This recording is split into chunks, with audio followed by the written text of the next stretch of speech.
Part number 9 संज्ञा। तो संज्ञा क्या होती है बच्चों? यानी किसी के भी नाम को, किसी व्यक्ति, स्थान, जगह, पशु पक्षी, किसी के भी नाम को हम संज्ञा कहते हैं। तो आइए संज्ञा के बारे में और जानते हैं। वाक्यों को पढ़िए। कृष्ण का जन्म मथुरा में हुआ था। वहां के पेड़े बहुत मशहूर हैं। मथुरा के मंदिर की सजावट देखने योग्य होती है। उपयुक्त वाक्यों में कृष्ण एक प्राणी यानी व्यक्ति का नाम, मथुरा व मंदिर एक स्थान का नाम, पेड़ एक वस्तु का नाम तथा सजावट एक भाव का नाम है। ये नाम संज्ञा शब्द हैं। तो ये सभी नाम जो हैं संज्ञा शब्द हैं। तो किसी प्राणी, वस्तु, स्थान या भाव का बोध कराने वाले शब्द संज्ञा कहलाते हैं। संज्ञा के भेद। संज्ञा के मुख्यतः 3 भेद होते हैं। पहला व्यक्तिवाचक संज्ञा, दूसरा जातिवाचक संज्ञा, तीसरा भाववाचक संज्ञा। तो सबसे पहला है व्यक्तिवाचक संज्ञा। किसी विशेष व्यक्ति, वस्तु, स्थान के नाम का बोध कराने वाले शब्द व्यक्तिवाचक शब्द कहलाते हैं। जैसे मेरी माताजी प्रतिदिन गीता पढ़ती हैं। नरेंद्र मोदी भारत के प्रधानमंत्री हैं। प्रिया और अजय भाई बहन हैं। जातिवाचक संज्ञा। जो शब्द किसी प्राणी, वस्तु अथवा स्थान की संपूर्ण जाति का बोध कराते हैं वे जातिवाचक संज्ञा कहलाते हैं। जैसे दादी व्रत में फल खाती है। तो यहाँ पर दादी जो है वो पूरी जाति का बोध करा रही है। यानी दुनिया में किसी की भी दादी हो सकती है। किसी की दादी का नाम नहीं दिया यहाँ पर, लेकिन दादी बता दिया। तो दादी एक संपूर्ण जाति है। दुनिया में किसी की भी दादी है, वो सभी की एक नाम दिया गया है दादी। ठीक है। इसी प्रकार यहाँ पर जो फल शब्द है, फल में फल सभी को पता है कि फल शब्द जितने भी फल होते हैं उन सभी के लिए एक नाम दिया गया है फल। तो ये फल जो है पूरी फलों की जाति का बोध करा रहा है। खेतों में गायें चर रही हैं, सब्जियों के दाम बढ़ गए हैं। तीसरा है भाववाचक संज्ञा। जिन संज्ञा शब्दों से प्राणियों या वस्तु के गुण, दशा, दोष अथवा अवस्था या भाव का बोध होता है उन्हें भाववाचक संज्ञा कहते हैं। जैसे गर्मियों में पेड़ों की छाया शीतलता देती है। लगातार खेलने से उसे थकान हो गई। एवरेस्ट की चढ़ाई बहुत कठिन है। हिंदी भाषा में अंग्रेजी के प्रभाव से संज्ञा के 2 भेद और स्वीकृत कर लिए गए हैं। पहला है द्रव्यवाचक संज्ञा और दूसरा है समूहवाचक संज्ञा। तो पहला पढ़ेंगे द्रव्यवाचक संज्ञा। जिन संज्ञा शब्दों से किसी द्रव्य या पदार्थ का बोध होता है उन्हें द्रव्यवाचक संज्ञा कहते हैं। जैसे चांदी का दाम सोने से कम होता है। 2 किलो उड़द की दाल चाहिए। तो यहाँ पर ये क्या है? ये द्रव्यवाचक संज्ञा है। ठीक है। ज्यादा घी खाने से मोटापा बढ़ता है। मेरी अंगूठी हीरे की है। पीतल के बर्तन बहुत महंगे होते हैं। गांव में बच्चे प्राय मिट्टी के खिलौनों से खेलते हैं। तो ये सभी उदाहरण द्रव्यवाचक संज्ञा के हैं।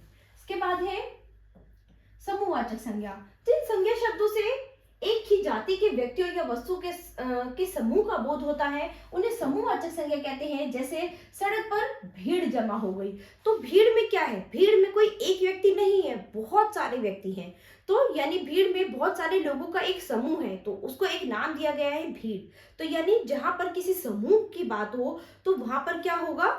समूहवाचक संज्ञा। डाकू को गिरोह पकड़ा गया। मेरे परिवार में 7 सदस्य हैं। अब परिवार शब्द है, परिवार में कोई एक व्यक्ति नहीं होता, परिवार में सभी सदस्यों को मिलाकर बनता है एक परिवार। ठीक है। तो यहाँ पर पूरे समूह की बात हुई है, इसीलिए यहाँ पर समूहवाचक संज्ञा हो गई। ध्यान दीजिए, भाववाचक संज्ञाएं सामान्यतः महसूस की जाती हैं और अगणनीय होती हैं। इनका प्रयोग सदैव एक वचन में होता है। ठीक है। जातिवाचक संज्ञाएं गणनीय होती हैं। कभी कभी व्यक्तिवाचक संज्ञा का प्रयोग जातिवाचक संज्ञा के रूप में भी किया जाता है। जैसे हमारे देश में रावणों की कमी नहीं है। आज के पुरुष प्रधान समाज में झांसी की रानियों की बहुत आवश्यकता है। जातिवाचक संज्ञा का प्रयोग बहुवचन में होता है। जब हम भाववाचक संज्ञा को बहुवचन के रूप में प्रयोग करते हैं तब यह जातिवाचक संज्ञा बन जाती है। जैसे बुराइयां मनुष्य को विनाश की ओर ले जाती है। भाववाचक संज्ञा बनाना, यानी भाववाचक संज्ञा किस तरह से हम बना सकते हैं। जातिवाचक संज्ञा सर्वनाम, विशेषण, क्रिया तथा अव्यय शब्दों से भाववाचक संज्ञाएं बनती हैं। भाववाचक संज्ञा बनाते समय शब्दों के अंत में प्राय पन, त्व, ता आदि शब्दों का प्रयोग किया जाता है। तो यहाँ पर कुछ जातिवाचक संज्ञा दी गई है जिनसे भाववाचक संज्ञा में बदला है। जिनको युवा, यौवन, कवि, कवित्व, ईश्वर, ईश्वरत्व, देव, देवत्व, बूढ़ा, बुढ़ापा, ठग, ठगी। ठीक है। इसी तरह से यहाँ पर है सर्वनाम से भाववाचक संज्ञा बनाना। तो ये कुछ सर्वनाम शब्द दिए गए हैं जिनसे भाववाचक संज्ञा बनी है। पराया, परायापन, सर्व, सर्वस्व, स्व, स्वत्व, मम, ममता या फिर ममत्व। विशेषण से भाववाचक संज्ञा बनाना, तो यहाँ पर कुछ विशेषण शब्द दिए गए हैं जिन्हें भाववाचक संज्ञा में बदला गया है।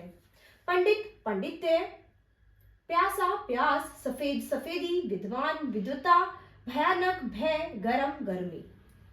इसी तरह से यहाँ पर कुछ क्रिया शब्द दिए गए हैं, क्रिया से भाववाचक संज्ञा बनाई गई है। क्रिया शब्द है और उनसे भाववाचक संज्ञा बनाई गई है।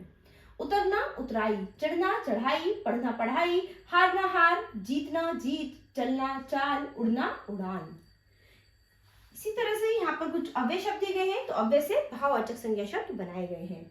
अव्यय शब्द हैं धिक और भाववाचक संज्ञा है धिक्कार, समीप, समीपता, समीप्य।